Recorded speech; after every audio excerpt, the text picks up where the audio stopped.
is the former chairman of the Telecom Regulatory Authority of India. Pradeep Baijal has alleged in a tell-all book that then Prime Minister Manmohan Singh had warned him of trouble if he didn't cooperate in the 2G case with the CBI.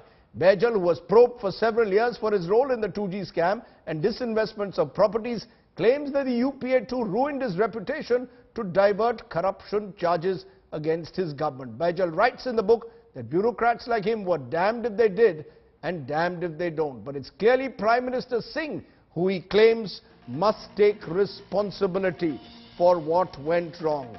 He says that Manmohan Singh advised him to, as I said, listen to the minister to avoid trouble. And I earlier today spoke to Mr. Baijal. Listen in to what he had to say.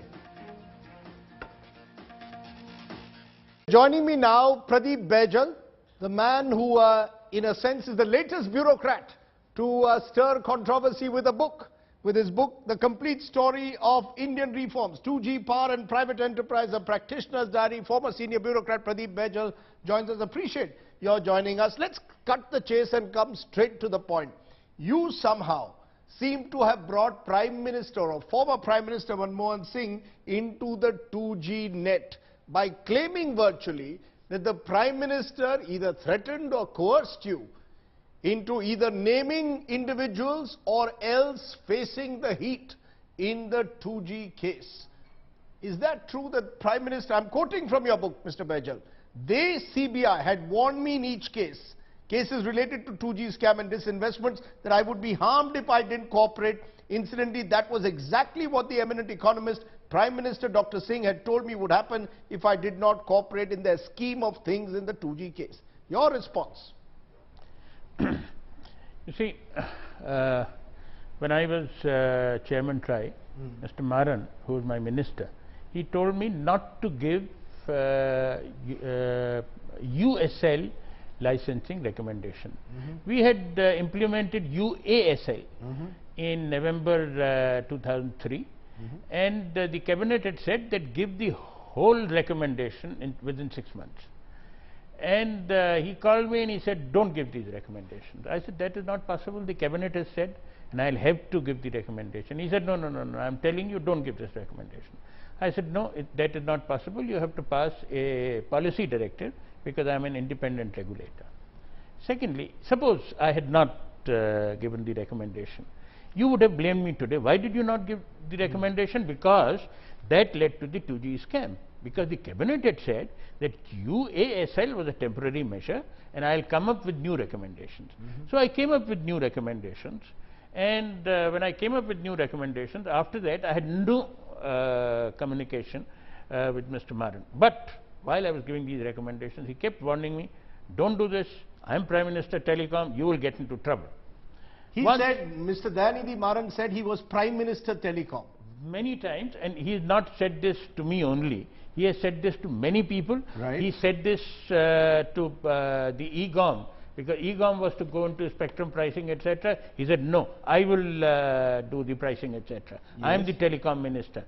So, where does Dr. Manmohan Singh come in? I'll come back to Mr. Maran. I want to know, how do you say in your book, as you are quoted, as I said, the eminent economist Prime Minister had told me that if I did not cooperate in their scheme of things in the 2G case, the same would happen to me. I would be harmed if I didn't cooperate. Yes. Did the Prime Minister say this specifically to you, former Prime Minister? Yes. Because he has denied this conversation. Yes, when I went to him, that this is what is happening, and if I listen to him, then there will be a scam of unbelievable proportion.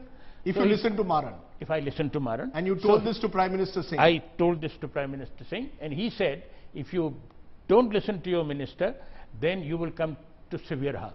2G decisions that were taken in terms of disinvestment, all these decisions for which you had to bear in a sense, the can, were all in a way approved at the level of the Prime Minister, i.e. Dr. Manmohan Singh.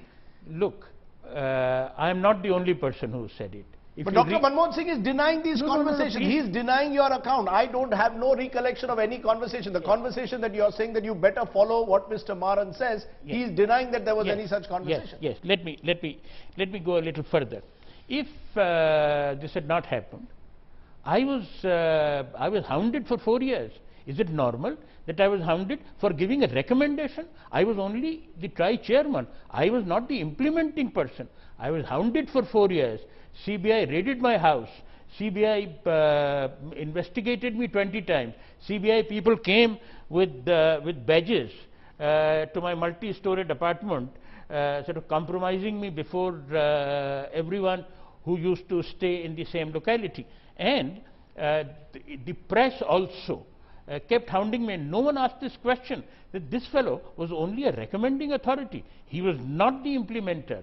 So how is he being questioned? You are therefore trying to make a distinction of the kind which is now being made in the Prevention of Corruption Act as an amendment, that decisions taken by bureaucrats in all honesty should not be seen as corruption.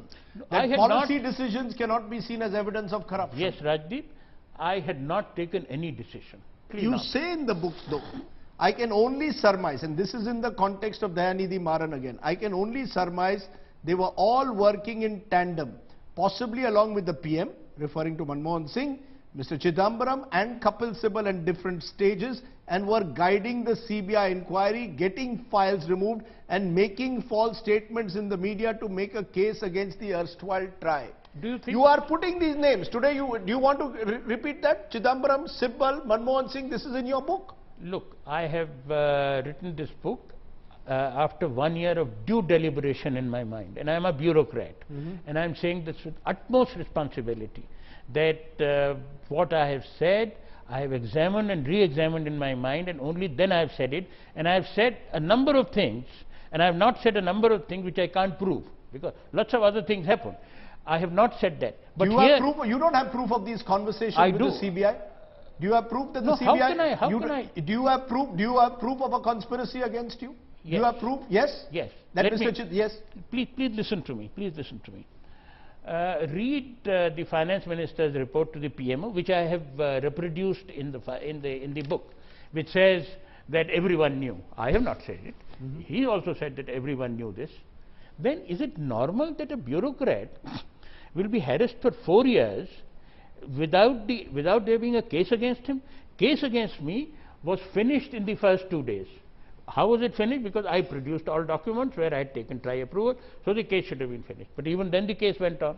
Then one day, Arun Shourie rang me up and congratulated me. Now you go to sleep, because the regulator, the 2011 regulator, Sarma, God bless his soul, gave an affidavit in the Supreme Court that whatever Baijal did and whatever Arun Shourie did was all right. All absolutely right. There is an affidavit. You think this was therefore pure vendetta? Absolutely, the UPA yes. government was looking for instances perhaps to bring in NDA decisions into the 2G net. Absolutely, and bring in Arun Shourie, and thereby brought you also into the net. Absolutely. And you believe that this had the endorsement, or the tacit endorsement at least, of then Prime Minister Dr. Manmohan Singh. Absolutely, yes. Otherwise, then Finance Minister P. Chidambaram. Absolutely. And then Law Minister and Telecom Minister Kapil Sibal. No.